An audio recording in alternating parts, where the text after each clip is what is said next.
Good afternoon mga ka-agri. Welcome back to my channel. This is a Friday afternoon. First time ko ngayon magpakain ng aking mga manok ng mga dahon-dahon halo. May halong kaunting feeds at saka kaunting vitamins. So titingnan natin kung nakain nila ang mga dahon. Ang pinaghalo kong dahon na tinadtad ay mulberry, madre de agua at saka malunggay. At may kaunting oregano para may gamot na rin sila. So sana makain nila lahat. So tingnan natin. Tara, samahan nyo ako. So nandito na tayo sa aking manuka. Nandito na sila, nagpahinga na. Tingnan natin kung nakain nila yung kanilang mga pagkain na binigay kong mga tinadtad na daon-daon. So yan, naubos nila. Kunti na lang natira mga daon-daon. So hindi pa naman sila sanay, first time pa nila, kaya okay lang yan. So masanay din sila. Yan, nagpahinga na. Busog na sila. Busog na nga, busog na, di ba? Puro ng vitamins ang kinakain nyo. So unahin natin si Rhode Island, 3 months old. Huwag mong tuktukan ang camera ko. Ayan, simot na simot yung kanyang pakainan. So gutom na gutom sila. Ubus, walang tinira. Ayan o, sisigla nila, 3 months old.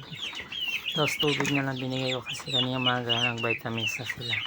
Ayan, hindi pa rin paawat, kumakain pa rin sila. So dito tayo sa aking bird plymouth rock na buntis. Tata.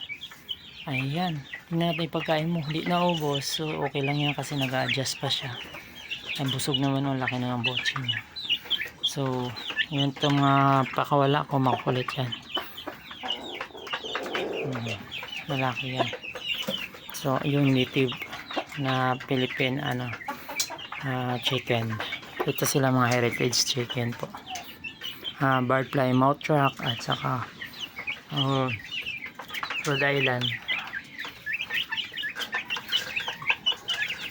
Tapos dito na tayo ngayon sa 2 months old na mix bird plymouth rock at saka Rhode Island red. So dalawa dyan babae, yung dark red yan ang mga babae. Ayan, yan siya, si babae, saka si babae, saka rest ang mga bird plymouth rock lalaki yan. Saka ito.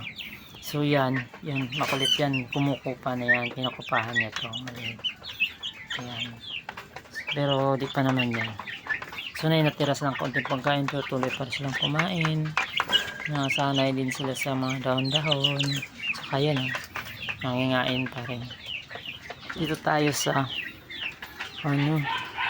ayan, babae din na bird plymouth rock. On the way pa siyang mag-iitlog. So tingnan natin kung naubos. Hindi niya naubos, so siguro babalikan niya yan. Hindi pa sanay, mauubos din niya kasi gutom sila dyan. At dyan ay kakakulong sila, wala sila ibang makakain dyan. So maubos din yan. So thank you very much sa mga nanood. At ako'y papasok na. Thank you very much, bye bye.